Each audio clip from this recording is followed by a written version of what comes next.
Aku besok akan ke rumah kamu untuk membayarkan uang yang aku utang dari kamu. Itu adalah pesan yang dikirimkan Jati pada wanita berhijab yang menolongnya. Cukup lama Jati menunggu pesan yang ia kirim dibalas oleh wanita berhijab yang menolongnya. Bahkan laki-laki itu benar-benar baru merasakan hal seperti ini. Harus besok banget ya.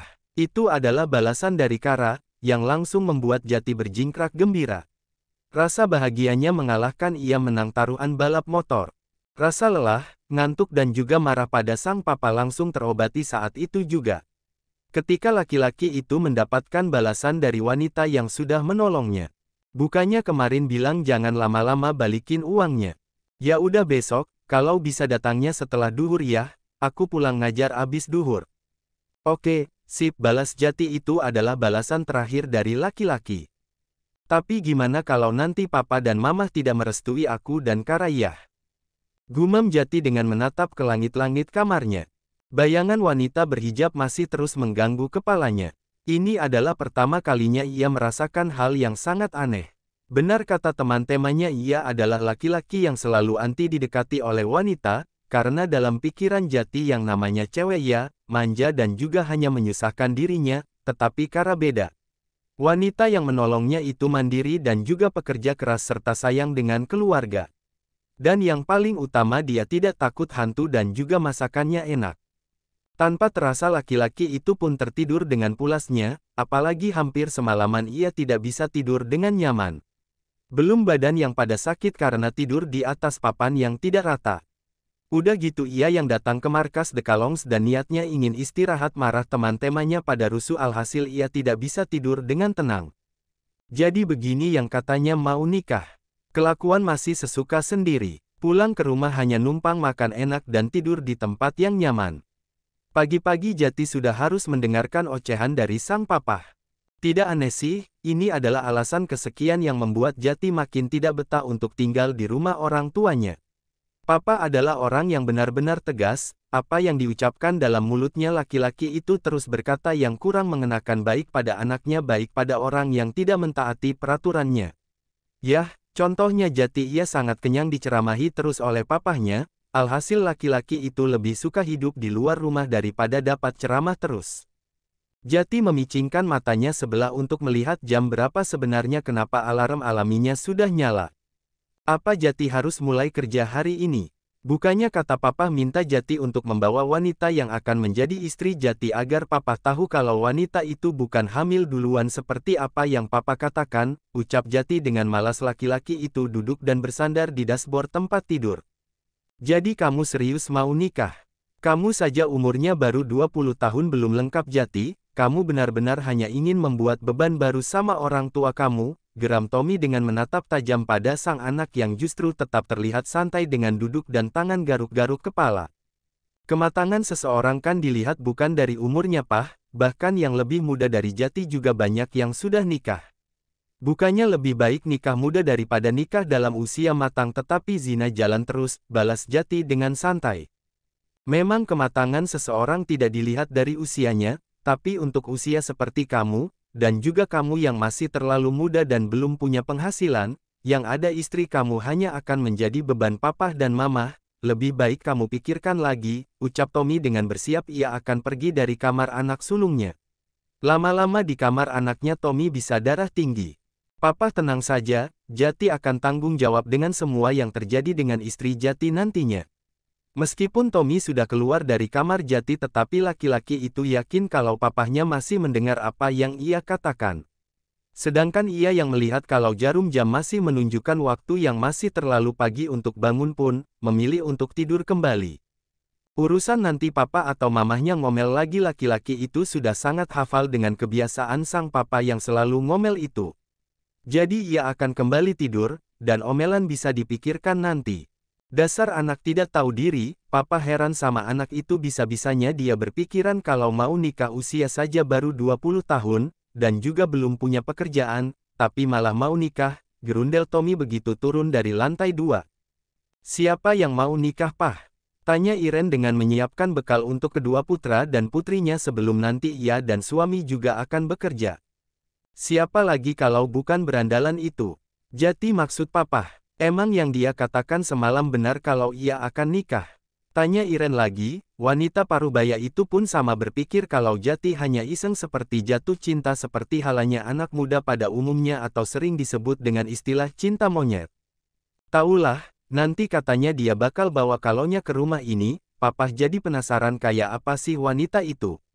Paling juga wanita itu hanya ngincar harta anak itu dan numpang makan pada kita. Ya udah biarkan kasih kesempatan dia bawa cewek itu ke sini. Kalau kita setuju lanjutkan, kalau tidak ya kita bisa minta Jati akhiri, toh kalau anak itu tidak benar-benar hamil harusnya mau meninggalkan Jati, ucap Iren agar sang suami tidak uring-uringan terus. Pukul 10 pagi Jati kembali meninggalkan rumah mewahnya dan bersiap akan kembali ke desa di mana Kara tinggal. Ah, aku mau cari cincin dulu deh. Jati pun lebih dulu mengunjungi mall terdekat dari tempat tinggalnya dan langsung menuju toko emas terbesar. Sebuah cincin dengan mata berlian pun diambil oleh Jati, tidak terlalu mencolok dan itu sangat cocok untuk Kara yang selalu tampil sederhana. Bukan hanya cincin, laki-laki yang sedang kasmaran itu pun memilih mampir ke sebuah toko kue yang terkenal untuk ia bawa sebagai oleh-oleh dari calon kakak ipar untuk adik iparnya, dan dari laki-laki tampan yang akan menjadi menantu untuk Abah. Setelah laki-laki tampan itu membawa 2 paper bag yang berisi cake dan mengantongi sebuah cincin dengan harga yang cukup fantastis. Ia pun kembali melanjutkan perjalanan agar segera sampai di rumah calon pujaan hati. Entah dari mana datangnya kepercayaan itu kalau lamarannya akan diterima oleh Kara, sedangkan dari pertama ketemu ia ada obrolan apapun tiba-tiba dengan yakin Jati ingin menjadikan istrinya, pantas saja kedua orang tuanya mengatakan halu. Jakarta Jonggol, jarak yang cukup lama, hampir 2 jam Jati harus menempuh perjalanan itu. Pukul 12:30 akhirnya Jati pun sampai di rumah Kara. Assalamualaikum, entah berapa kali Jati mengucapkan salam, tetapi belum ada yang menjawabnya. Teh Kara belum pulang, tetangga yang mungkin kasihan pada Jati pun menghampiri laki-laki yang terus mengucapkan salam, tapi tidak ada jawaban dari dalam sana. Abah, Deva dan Diki juga belum pulang ya Tan? Jati bingung sendiri mau panggil wanita yang tengah gendong bayi dengan sebutan siapa. Diki, masih sekolah. Kalau Deva mungkin main. Mang Asep biasanya lagi ke kebon. Jati pun lebih baik nunggu di balai rumah yang sangat dingin, biarpun rumah Kara sangat sederhana, tetapi laki-laki itu sangat betah di tempat itu, selain tidak bising juga udaranya adem. Jati bangun. Jati yang merasa kalau badannya ada yang menggoyang-goyang pun memicingkan mata, wanita cantik ada di hadapannya. Teh Kara sudah pulang. Rumahnya adem banget sampai ketiduran lagi. Entahlah matanya terbuat dari apa padahal baru saja bangun sudah tidur lagi. Kalau mau tidur di dalam, ucap Kara dengan meletakkan sayuran yang ia bawa di kantong plastik besar. Ingat itu hanya tawaran basa-basi. Mana mungkin Kara membiarkan Jati masuk ke rumah sedangkan di rumah Kara hanya sendirian. Enggak, orang kesini mau ketemu kamu masa malah tidur. Ngomong-ngomong Deva dan Abah kemana? Tanya Jati dengan basa-basi. Sebenarnya dari Jati datang ke rumah Kara banyak tetangga yang melihat seolah tidak suka, tetapi laki-laki itu tetap cuek saja.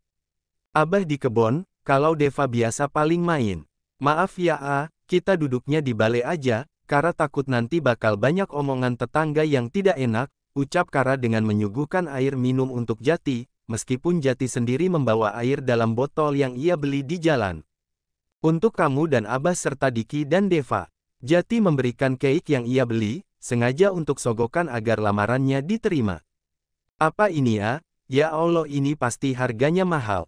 Ih, si mah sok bawa yang kayak gini, sayang uangnya atuh. Balas Kara. Terlihat dari wajahnya wanita itu kurang nyaman dengan apa yang Jati berikan. Maklum ia di desa susah cari uang. Santai aja, lagian ini semua nggak seberapa dengan apa yang kamu berikan.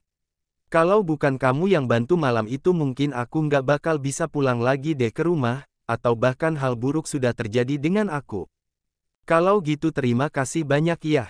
Ini uang yang aku pinjam kemarin dari kamu. Kembali Jati memberikan amplop berwarna coklat yang dari isinya cukup tebal.